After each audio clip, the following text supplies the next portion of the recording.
السلام علیکم دوستو، کیسے ہیں دوستو؟ آج جو ٹائٹل آپ لوگ دیکھ رہے ہیں، بریلوی کے بگ ابے نے قرآن چینج کر دیا۔ اصل گستاخ بریلوی، یہ کوئی چھوٹی بات نہیں ہے۔ قرآن اللہ کا کلام ہے، نہ اس میں اضافہ ہو سکتا ہے، نہ کوئی کمی، اور نہ کوئی اپنی مرضی سے اس کو چینج کر سکتا ہے۔ لیکن جب دین کو چھوڑ کر فرقہ پرستی آتی ہے، تب لوگ قرآن تک کو اپنے عقیدے کے حساب سے توڑ مڑوڑ کر پیش کر دیتے ہیں۔ انجینئر محمد علی مرزا صاحب نے بالکل ٹھیک پوائنٹ اٹھایا ہے۔ پہلے ہم اس ویڈیو کو دیکھتے ہیں، پھر بات کریں گے۔ پرابلم یہ آ رہی تھی کہ ایک شخص کو میں دیکھا جو دین کی بات کرتا ہے، میں آپ سے دوبارہ یہ بات پوچھوں، اس کے اوپر یہ اتنا بڑا ٹائٹل لگا دینا اسلامی نظریاتی کونسل کی طرف سے، کیا یہ اس کے ساتھ ناانصافی نہیں ہے یا انصاف کر دیا ہے آپ نے؟ دیکھیے، ہمیں تو کہا گیا کہ ان کلمات کے بارے میں آگاہ کریں، کلمات کے بارے میں ہم نے آگاہی دی۔ جو 17 آپ نے تو اپنی سفارشات میں بھی کہہ دیا کہ ہونا چاہیے اور پرچہ ہونا چاہیے اور سنگین۔ نہیں، دیکھیے، وہ تحریف قرآن کریم کا معنی وہی بیان کریں جو قرآن بیان کر رہا ہے۔ آپ کو لگتا ہے کہ وہ بھی غلط بیان کیا؟ وہ بھی غلط بیان۔ اکثر لوگ پوچھتے ہیں کیا وجہ ہے کہ بعض اوقات لوگوں کو ہم قرآن بھی دکھا دیتے ہیں، حدیث بھی دکھا دیتے ہیں، اس کے باوجود وہ حق کا راستہ قبول نہیں کرتے، اور کیا وجہ ہے کہ اتنے بڑے بڑے علماء جنہوں نے قرآن کی تفسیر لکھی، احادیث کے ترجموں میں انہوں نے زندگی اپنی بسر کر دی، اس کے باوجود گمراہی پہ مرے ہیں۔ انہیں نہیں پتا تھا قرآن و سنت میں کیا لکھا ہوا ہے۔ ایک تو وہ بابے ہیں نا جو صرف شعر و شاعری کرتے رہے، ان کو تو واقعی نہیں تھا پتا قرآن و سنت میں کیا لکھا ہے، لیکن جو قرآن کی تفسیریں لکھ کے گئے، قرآن کے ترجمے کر کے گئے، حدیث کی کتابوں کے ترجمے کیے، ترجمہ کرنے سے پہلے بھی وہ بریلوی تھے، ترجمہ کرنے کے بعد بھی بریلوی رہے، ترجمہ کرنے سے پہلے بھی وہ اہل حدیث تھے یا شیعہ تھے یا دیوبندی تھے، اور بعد میں بھی وہی رہے، ان کے اندر کوئی چینج نہیں آئی۔ ایسے بعض لوگوں میں آ بھی گئی، علامہ وحید الزمان جو تھے وہ دیوبندی تھے، بخاری کا ترجمہ 1920 میں کیا تو اہل حدیث ہو گئے، بعد میں آ بھی جاتا ہے چینج۔ لیکن یہ ایک ہی مثال ہے میں آپ کو جو 100 سال کی تاریخ میں پیش کر رہا ہوں۔ اکا دکا لوگ ہیں، یا مفتی عامر عثمانی ہیں جنہوں نے خلافت و ملوکیت پڑھی، اس کا جواب لکھنے کے لیے تو الٹا انہوں نے خلافت و ملوکیت کے دفاع میں 700 صفحے لکھ دیے، جو دیوبند کے مفتی تھے۔ تو لیکن یہ کوئی لاکھوں ہزاروں میں ایک دانہ نکلتا ہے۔ زیادہ تر یہی ہے کہ قرآن کی تفسیر لکھ کے فوت ہو جائیں گے، حدیث کے ترجمے کر کے فوت ہو جائیں گے، اور ایک رتی برابر اس میں سے حق قبول نہیں کریں گے۔ اس کے پیچھے کیا ریزن ہوتی ہے؟ یہ وہ سر ٹروتھ ریویل ہو رہا ہے۔ قرآن کی یہ آیت اس اعتبار سے آپ سمجھ لیں اہم ترین آیت ہے، سورہ الانعام کی آیت نمبر 110، وَنُقَلِّبُ أَفْئِدَتَهُمْ وَأَبْصَارَهُمْ، ہم پھیر دیتے ہیں لوگوں کے دلوں کو اور آنکھوں کو حق بات قبول کرنے سے۔ یہ اللہ اپنی طرف منسوب کر رہا ہے کہ میں ہی نہیں قبول کرنے دیتا۔ سورۃ الانفال میں بھی ہے کہ اللہ اور اس کے رسول کی دعوت پہ لبیک کہا کرو۔ یاد رکھو اللہ تعالیٰ دل اور بندے کے درمیان بعض اوقات حائل ہو جاتا ہے اور بات سمجھ نہیں آتی، کسی کو میں کہتا ہوں گیئر الٹا لگ جاتا ہے، جو سورۃ الاعراف میں آیا کہ پھر یہ حالت ہو جاتی ہے جب ہدایت کا راستہ دیکھتے ہیں اسے گمراہی سمجھنا شروع کر دیتے ہیں، اس وجہ سے اسے چھوڑ دیتے ہیں اور گمراہی کو ہدایت سمجھنا شروع کر دیتے ہیں، اسے ایکسیپٹ کر لیتے ہیں۔ یہ بڑا خطرناک معاملہ ہے۔ اسی کو کہا گیا ختم اللہ علی قلوبہم وعلی سمعہم وعلی ابصارہم، ان کے دلوں پر، آنکھوں پر، یعنی دل سے مراد عقل، چاہے دماغ ہو یا دل، کوئی بھی چیز، کیونکہ لٹریچر کی زبان میں قرآن بات کرتا ہے، اللہ تعالیٰ کی طرف مہر لگ جاتی ہے۔ ہم پھیر دیتے ہیں ان کے دلوں کو، ان کی عقل کو، ان کی آنکھوں کو حق بات قبول کرنے سے، کما لم یؤمنوا بہ اول برہ، جس طرح انہوں نے بھی تو حق قبول کرنے سے انکار کر دیا تھا جب پہلی دفعہ انہیں یہ پتا چل گیا تھا کہ یہ بات ٹھیک ہے۔ ایسے ہو جاتا ہے۔ میرے خیال ہے اس کی نمائندہ مثال ابو جہل ہے، اسے بالکل صحیح سمجھ آ گئی تھی کہ یہ کیا ہونے جا رہا ہے۔ خالد بن ولید کا باپ ولید بن مغیرہ، اسے بالکل سمجھ آ گئی تھی کہ یار یہ عام انسان نہیں ہے، یہ کلام عام کلام نہیں ہے، پھر بھی اس نے حق قبول نہیں کیا۔ اس لیے اللہ کا اتنا غصہ ہے قرآن میں اس کے اوپر۔ تو اللہ تعالیٰ فرما رہا ہے کہ جب پہلی دفعہ کسی کو بات سمجھ آ جائے اس کے باوجود وہ ہٹ درمی کرتا ہے نا، پھر اللہ تعالیٰ سے بات سمجھ ہی نہیں لگنے دیتا. اچھا یہ اب اللہ کا فیصلہ ہے، بعض اوقات اللہ تعالیٰ کسی کو ڈھیل بھی دے دیتا ہے. اب یہ اللہ کا فیصلہ ہے، کسے اس نے ڈھیل دینی ہے، دوبارہ چانس دینا ہے، اور کس کو پہلی دفعہ میں پکڑ لینا ہے. یہ مولوی تو سارے جکڑے گئے ہیں پہلی دفعہ میں، میں نے دیکھا ہے. اس کی وجہ یہ ہے کہ انہیں بالکل صحیح بات سمجھ آ گئی ہوتی ہے. عام آدمی کو تو پھر بھی کوئی نہ کوئی ایمبیگوٹی رہ جاتی ہے، کوئی بالکل دھندلی سی تصویر آتی ہے، وہ بیچارہ پھر سوچتا رہتا ہے کرتے کرتے. لیکن مجھے بتائیں، جو بندہ قرآن کی آیات آدھی لکھے، آپ کیا سمجھتے ہیں یہود و نصارہ تحریف کر دیں تورات اور انجیل میں، ان پہ تو اللہ کی لعنت پڑے، اور مسلمان قرآن کی آدھی آیات لکھیں یا قرآن کی آیت لکھ کے اس کے ترجمے کو صحیح کرنے کے بعد اس کی تفسیر اس کی بالکل الٹ لکھ دیں، تو ان پہ لعنت نہیں پڑنی؟ پڑتی ہے ان پہ. یعنی مفتی احمد یار خان صاحب نعیمی نے سورۃ القصص کی آیت نمبر 44 ڈسکس کی حاضر و ناصر کے مسئلے میں. ہر جگہ وہ تعویل کرتے آئے. سورہ ال عمران کی تعویل کی، اے نبی علیہ السلام تم وہاں موجود نہیں تھے جب وہ کلمے ڈالی جا رہی تھی کہ کون کفالت کرے گا مریم کی. اسی طریقے سے قرآن میں آیا کہ تم وہاں موجود نہیں تھے جب ہم نے موسیٰ علیہ السلام کو کوہ طور پہ بلایا. اور اللہ تعالیٰ یہ بات دلیل کے طور پہ مشرکین عرب کو پیش کر رہا ہے کہ یہ پیغمبر اس وقت موجود بھی نہیں تھے، تب بھی یہ پوری ہسٹری صحیح صحیح بیان کر رہے ہیں، کسی سے پڑھے ہوئے بھی نہیں ہیں. یہ ان کی پیغمبری کی دلیل ہے. اس آیت سے ان کو یہ ٹینشن پڑ گئی کہ حاضر و ناظر کی نفی ہو جائے گی، کیونکہ یہ تو کہتے ہیں اگلی امتوں میں بھی حضور حاضر و ناظر تھے. تو ہر جگہ یہ پتہ کیا تعویل کرتے ہیں کہ اس در تو یہ آیا ہے کہ نبی وہاں موجود نہیں تھے، یہ نہیں آیا کہ دیکھ بھی نہیں رہے تھے. اللہ کے پاس تھے، وہاں سے بیٹھ کے دیکھ رہے تھے، اور آج بھی مدینہ شریف میں قبر اطہر میں ہیں اور ہمیں وہاں بیٹھ کے دیکھ رہے ہیں. لیکن قرآن میں ایک آیت ایسی تھی جو ان کی عقیدے کی موت تھی، وہ یہ سورہ قصص کی آیت تھی. اور اس کو تو اس آیت کو قرآن سے نکالنا تو ممکن نہیں تھا. ڈاکٹر سرار صاحب والی بات کہ اگر اس کتاب کی حفاظت کی ذمہ داری اللہ نے نہ لی ہوتی نا، کیونکہ اس کتاب کے بعد کوئی پیغمبر نہیں آنا تھا نا، ختم نبوت کی وجہ سے یہ متقاضی تھی یہ چیز کہ قرآن کو محفوظ کیا جاتا تاکہ نبی کا خلیفہ دنیا پہ ہو قیامت تک کے لیے. انا نحن نزلنا الذکر وانا لہ لحافظون. تو اگر یہ نہ ہوا ہوتا نا تو مسلمانوں نے اس کے ساتھ کام ڈال دینا تھا، اور ابھی بھی صرف ترجمہ یعنی اس کا ٹیکسٹ عربی والا بچا ہوا ہے، ترجمے میں اور تفسیر میں انہوں نے اب بھی ڈنڈی مار دی ہے. اور اس کی یہ پریکٹیکل مثال وہ لکھتے ہیں وَمَا كُنْتَ بِجَانِبِ الْغَرْبِيِّ، اور اے نبی آپ وہ مغربی جانب نہیں تھے اس کوہ طور کی، اذ قضینا الی موسیٰ الامر، جب ہم نے موسیٰ علیہ السلام کے اوپر وحی کی، آپ وہاں موجود نہیں تھے. باقی بھی ہر جگہ یہ آتا ہے نبی تم وہاں موجود نہیں تھے. یہ کہتے ہیں یہ حاضر کی نفی ہے، ناظر کی نہیں. حاضر کہتے ہیں موجود ہونے والا، ناظر جو دیکھ رہا ہو. مفتی احمد خان نعیمی صاحب نے یہ آیت یادی لکھی اور کہا کہ اس میں یہ لکھا ہوا ہے کہ آپ موجود نہیں تھے، یہ تو نہیں لکھا ہوا کہ دیکھ نہیں رہے تھے. سر لکھا ہوا ہے وما کنت من الشاہدین، اور نہ آپ گواہوں میں شامل تھے، نہ آپ دیکھ رہے تھے. شاید کا ترجمہ انہوں نے حاضر و ناظر کیا. یہاں آیا نہ آپ حاضر تھے، وما کنت بجانب الغربی، نہ وہاں موجود تھے حاضر تھے، وما کنت من الشاہدین، نہ آپ وہاں پہ گواہ تھے. اس نے کیا کیا، آدھی آیت لکھی نا اور کہا اس میں تو ہے کہ آپ وہاں موجود نہیں تھے. یہ تو نہیں لکھا تھا کہ آپ وہاں شاہد بھی نہیں تھے، آپ دیکھ بھی نہیں تھے. لکھا ہوا ہے. مجھے بتائیں جب یہ وہ آیت لکھ رہا تھا اور اس کا جواب دے رہا تھا، اسے نہیں پتا تھا کہ میں آدھی آیت لکھ رہا ہوں. اس طرح کے جو لوگ ہوتے ہیں نا، یہ اس چیز کے مصداق ہوتے ہیں. اور میں علا وجہ بصیرت کہہ رہا ہوں، اس پلانٹ ارتھ پہ اتنا شرک احمد بریلوی یا دیوبند کے بزرگوں نے نہیں کھلایا جو مفتی احمد یار خان نعیمی صاحب نے جال حق لکھ کے ان سارے فرسودہ عقائد کا یعنی آف دا وے جا کے دفاع کیا. حتیٰ کہ وہ جال حق میں غیر اللہ سے مدد مانگنے کی دلیل میں سورہ بقرہ کی آیات لے آئے کہ اے نبی، یعنی یہ ان کو فرما دو کہ اگر تمہیں شک ہے نا اس کتاب کے بارے میں تو بلا لو اللہ کے سوا جتنی ہستی ہیں ان کو، اس طرح کی کتاب کوئی بنا کے بتائے. تو کہتے ہیں دیکھیں اللہ تعالیٰ ہمیں خود دعوت دے رہا ہے کہ اللہ کے سوا اور ہستیوں سے بھی مدد مانگ لو.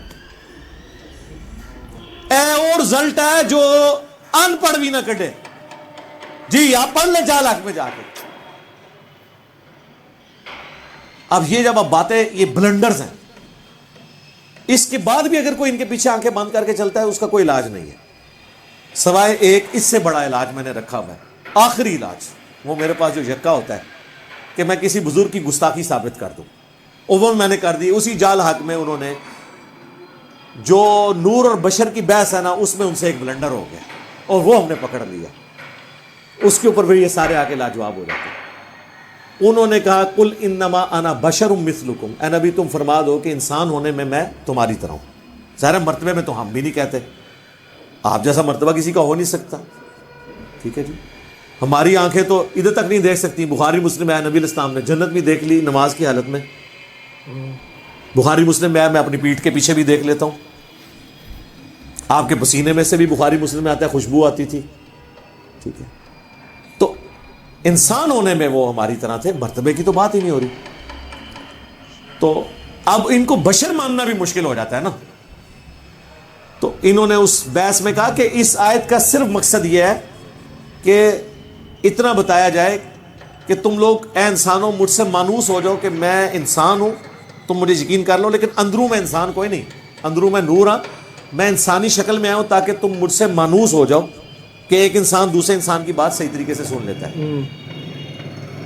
جس طرح شکاری شکار کرنے کے لیے مختلف آوازیں منہ سے نکالتا ہے, یہ تیتر کو اور بٹیر کو, اس طرح پیغمبر بھی یہ کر رہے تھے کافروں کو اپنی طرف مائل کرنے کے لیے.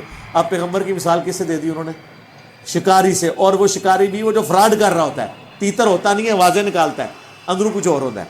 اب یہ تو صراحتاً گستاخی تھی, اس کی کوئی تعویل بھی نہیں ہے, کیونکہ بریلوی کہتے ہیں گستاخی کی تعویل بھی نہیں کی جائے گی. اے میں پھاڑ لی سرکار, اندھا دھند پیروی کے انجام میں ڈال دی. اللہ شکر ہے ہزاروں لوگوں کی ہدایت کا سبب بنی.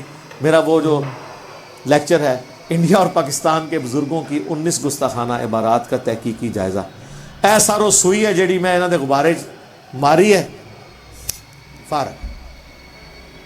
باقی قرآن و حدیث کے ساتھ جو اس کتاب میں انہوں نے کھلواڑ کیا ہے وہ آپ لاکھ دکھائیں, کچھ نہ کچھ تعویل کریں گے, گستاخی کی تعویل نہیں کریں گے.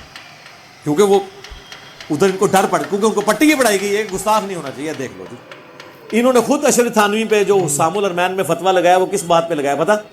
کہ اس نے کہا تھا کہ نبی کو اسی طرح کا علم غیب ہے جس طرح ایک جانور کو بھی تو چھٹی جس کے طور پہ پتہ چل جاتا ہے کیا ہونے والا ہے, اس میں نبی کی ہی تخصیص کیا؟ یہ تو اس طرح کا علم تو ہر پاگل مجنون نعوذ باللہ اور جانور کو بھی حاصل ہوتا ہے. تو اعلیٰ حضرت نے فتویٰ لگا دیا کہ تم نے جانوروں کے ساتھ مثال دے دی. سرکار تو آڑے پوتا مرید نے, یہ پوتا مرید ہے نا, اعلیٰ حضرت کے خلیفہ ہیں نعیم الدین مراد آبادی, اور ان کے خلیفہ ہیں مفتی احمد یار خان صاحب نعیمی. یہ نعیمی ان کی وجہ سے لکھتے ہیں. ٹھیک ہے, تو مفتی احمد یار خان نعیمی صاحب نے وہی کام پایا ہے جو اشرف علی تھانوی نے حفظ الایمان میں نبی الاسلام کے لیے وہ گندی مثال دی تھی. یہ پکڑی گئی ہے. پھر اس میں اتنا ترویا ہے کہ انہوں کو بچنے دی راہ نہیں. لیکن یہ میں نے کیوں یہ ٹوٹکا, میں نے بتایا ہمیں کوئی ضرورت نہیں تھی, ہمارے پاس تو کوئی ذریعہ ہی نہیں ہے نا کہ ان کو منوانے کا, یہ قرآن حدیث کو مانے.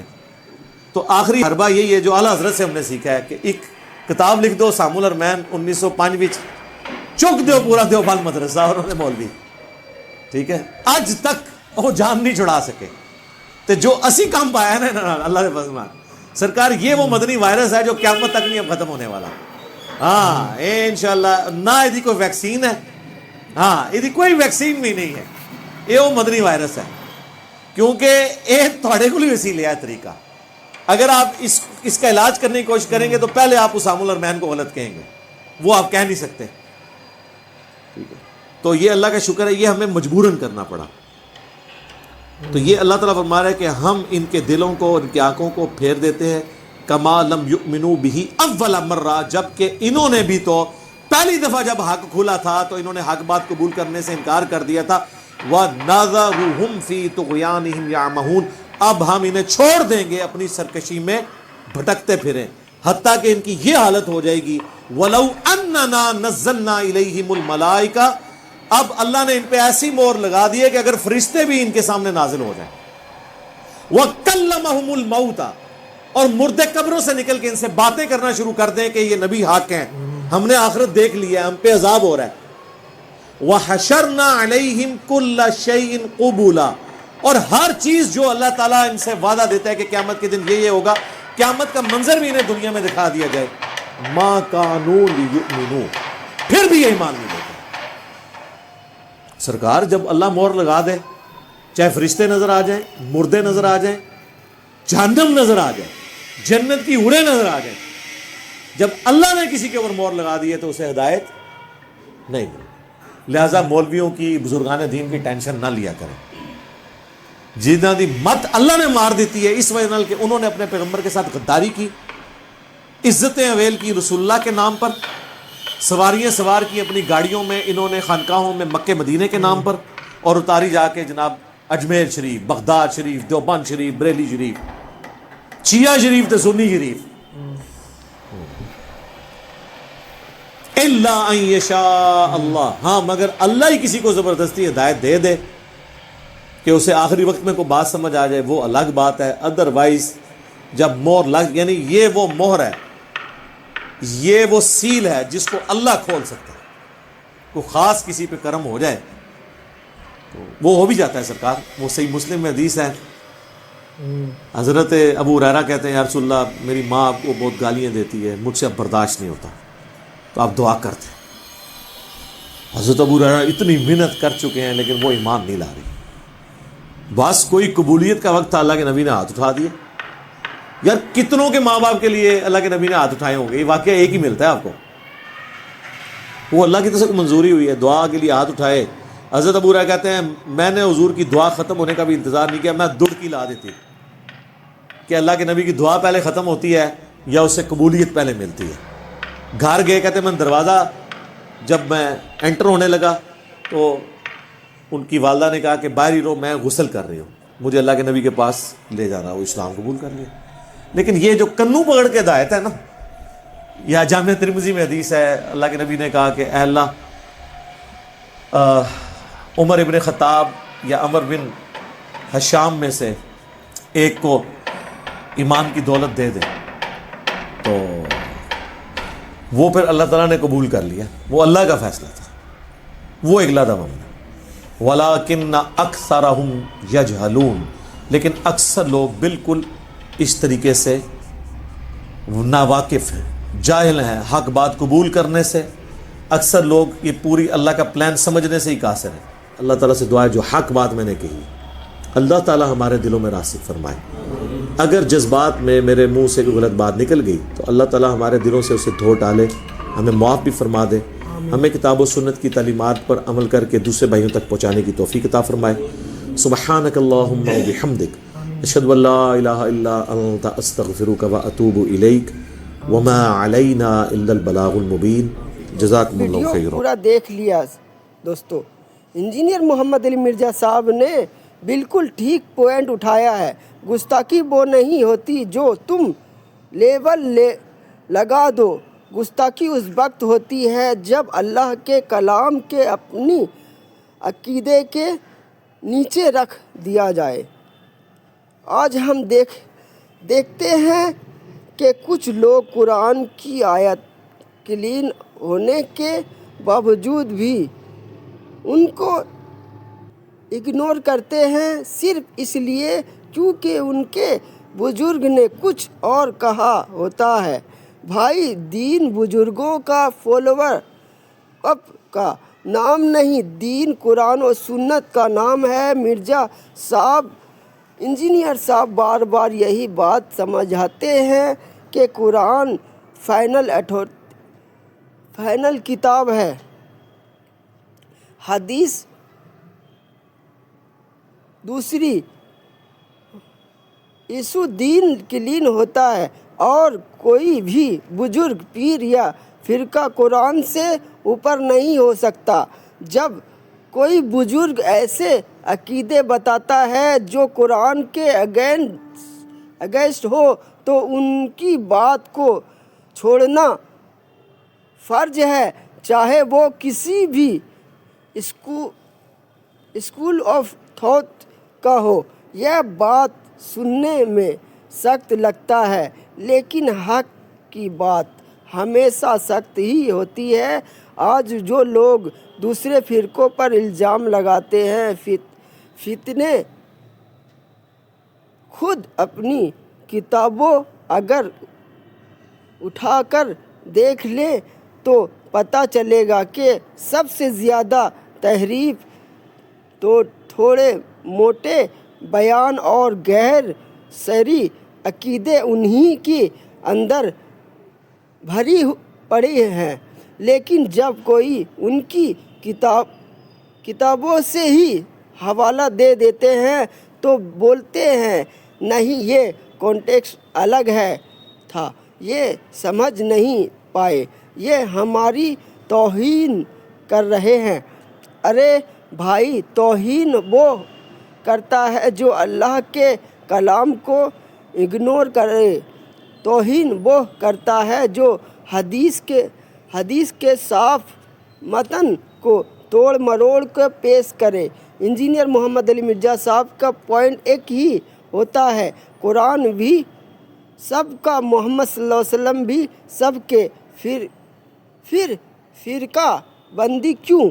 اس ریئیکشن ویڈیو میں ہم سیدھی بات کریں گے۔ اگر کوئی بندہ قرآن کی آیت کا مطلب اپنے فرقے کے حساب سے چینجنگ کرتا ہے وہ اصل گستاخ ہے، پھر چاہے وہ بریلوی ہو یا دیوبندی ہو یا شیعہ ہو یا وہابی ہو، حق سب پر برابر ہے۔ آج وقت آ گیا ہے کہ لوگ لیبل چھوڑ کر قرآن کی طرف واپس آئے۔ انجینئر صاحب نے جو حق کی بات اٹھائی ہے یہ ہر مسلمانوں کے لیے سوچنے کا موقع ہے۔ اللہ ہم سب کو ہدایت دے اور قرآن کو ہمیں لیڈر بنانے نہ کہ کسی فرقے کی کتاب کو۔ جزاک اللہ خیر و احسن جزا۔ السلام علیکم۔